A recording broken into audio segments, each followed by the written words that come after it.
Ladies and gentlemen, please welcome to the stage Sir Graham Watson, President of the ALDE Party.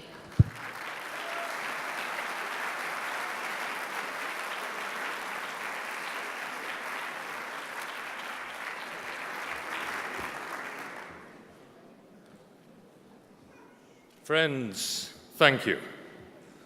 Welcome to Lisbon.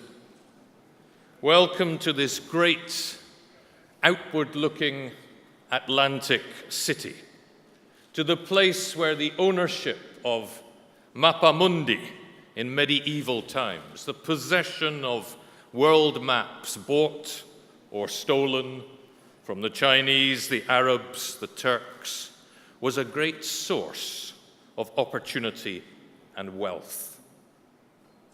We have come here to look again at our maps, at our liberal maps, at the knowledge and understanding which our liberal beliefs contain, to find in them new opportunity and new paths to prosperity. I will not dwell on the European Parliament election which we fought together this year. We took stock of the results at our council meeting in June. But I can say that with Guy Verhofstadt and Olli Rehn as our Spitzenkandidaten, we fought a good, honest campaign. In some countries,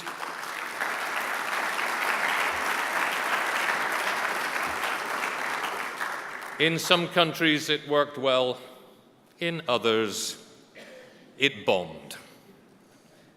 But you know, if history is any guide, the hurricane of recession should have sunk our liberal ship. Well, we are still afloat, holed perhaps, but not below the waterline. And that is testimony to our achievements in government, in education and welfare, and to our spirited campaign. Lisbon is a city which looks both ways, inland to the Massif and seaward to the main. 70 years ago, it was a point of departure for those fleeing from Nazism. 40 years ago, the flashpoint of the Carnation Revolution, when Salazar was overthrown. Today, it must be the domus of debate about the intolerance which fuels again proto-fascist parties in Europe. Today, it must be a center for the study of where liberal campaigning worked and why. We are pleased to have with us here at this Congress friends from far and wide. From Sweden, Johan Norberg, an egghead of liberalism. From France, Edouard Lasserre, pollster extraordinaire. And from one of the smaller nations on the Iberian Peninsula, from Andorra, the former foreign minister, Juli Minoves, now president of the Liberal International. I trust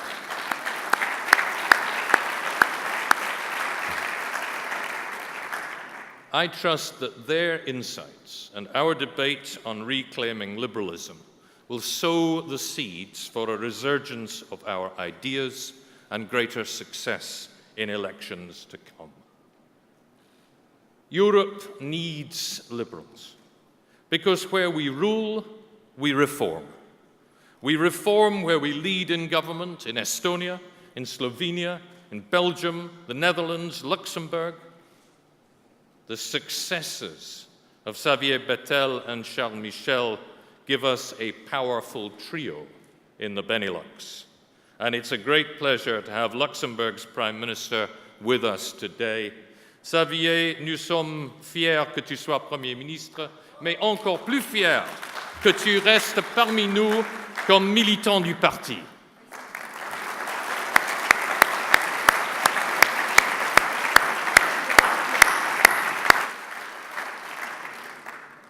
We root for reform where we assist in coalition governments, in London, in Copenhagen, in Helsinki, in Prague, in Vilnius, in Tbilisi, in Belgrade.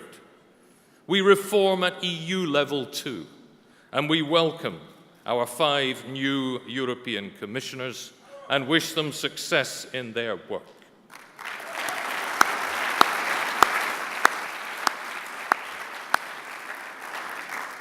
We look back with pride on the work in the last Commission of Moira Geoghegan-Quinn, of Karel de Gucht, of Siim Kallas, Neelie Kroes, Cecilia Malmström, Janis Potočnik, Olli Rehn, and Androulla Vassiliou. Liberalism is often most rejected when it is most needed. Yet our insistence on the application of liberal principles at European level saved Europe's economy. Commissioner Olli Rehn and Parliamentary Committee Chair Sharon Bowles laid the basis for a return to growth. And it is the liberal ideas in Guy Verhofstadt's new paper which point the way forward to a sustainable relaunch of our economy. I look at the other political parties, and I sometimes think to myself, they just don't get it. Look at 2 countries, France and Spain. One governed by the left, the other by the right. In France, reform does not appear in the lexicon of the Parti Socialiste. Indeed, I can no longer find in any French dictionary a translation of the term entrepreneur. In Spain, the People's Party prevails and corruption chokes the country. You know, in most of our languages in Europe, the word corruption is spelt with 2 R's. In Spanish, it is spelled with 2 capital P's. So, in France and in Spain, we see new liberal forces emerge. The UDI under Jean-Christophe Lagarde, UPyD and Ciudadanos under Rosa Díaz and Javier Nart. And we look forward to working with them to reclaim the centre ground. And here in Portugal, we relish our relations with the Partido da Terra. Not since the Carnation Revolution has there been such hope for a new force to emerge. We welcome here today João Rosas Baker as leader of the party. Liberalism must take root across Europe, north and south, if we are to prevail. Because Europe faces major security challenges. A grisly conflict to the east, where a weakened Russia is reacting with the language of the past, threatening a wider armed conflict. And suicidal civil wars to the southeast, where, in the name of religion, humanity is torched in the serried hell which scars every dawn. European nations must bear their responsibility for fueling the flames of these conflicts. We must learn how to promote peace abroad, just as we provide peace at home. But other nations must learn too from Europe's example of resolving conflicts through diplomacy and dialogue, with the ballot, not the bullet. Now, as some of you know, I hail from Scotland in the far northwest. In Scotland, we had a remarkable process this year of deciding through democratic debate and popular plebiscite whether people wanted to end their 400-year union with the peoples of England, Wales, and Northern Ireland. The process was peaceful, the result recognized. It would have been wrong and illiberal to force Scotland to remain in the United Kingdom against its will, just as it would have been wrong and illiberal to force Slovakia to remain in Czechoslovakia. We must respect the rule of law.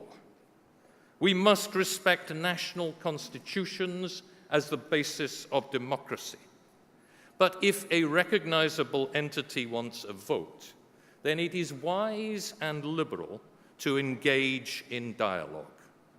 And such a process is needed in Catalonia.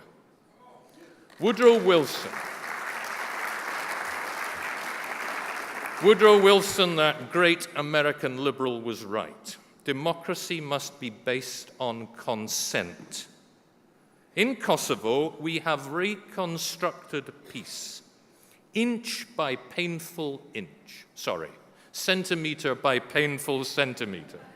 The liberal way, through conversation rather than conversion, nurturing the notion of self-determination, of resolving our differences through dialogue.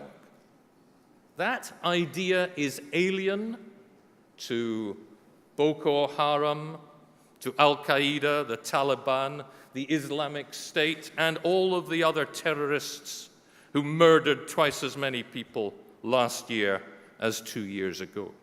It is the liberal idea which cements our civilization. And it is one of the liberal ideas that will take Europe forward. But here, friends, we face a challenge.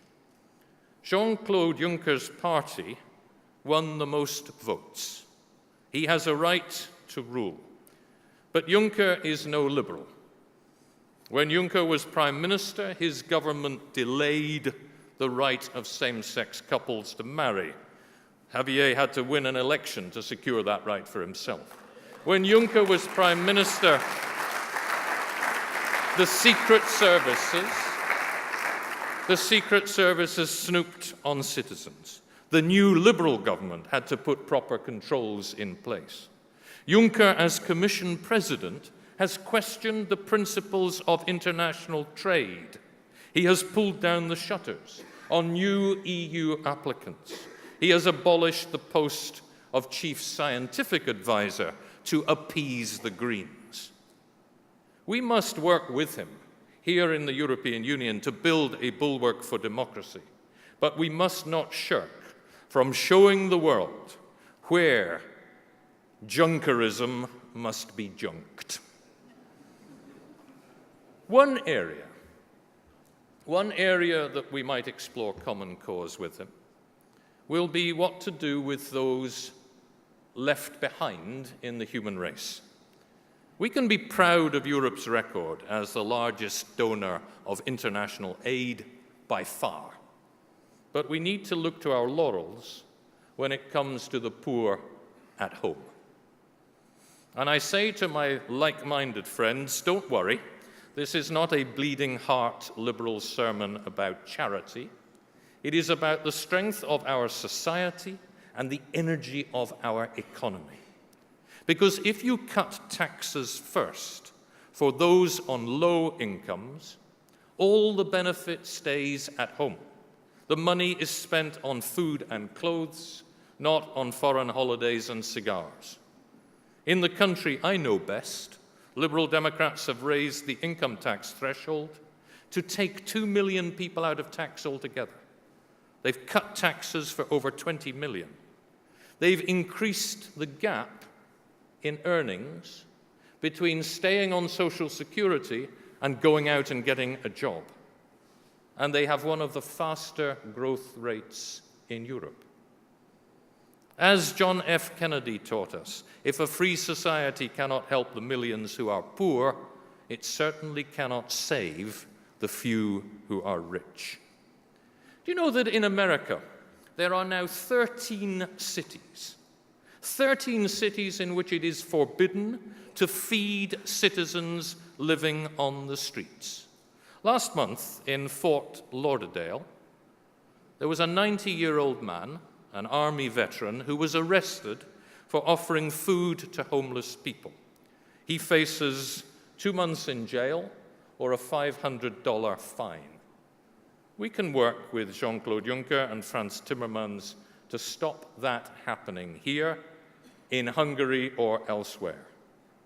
We just need to look more critically at the neoliberalism of Hayek and Friedman, and then look again at the liberalism of Grundtvig and Galbraith.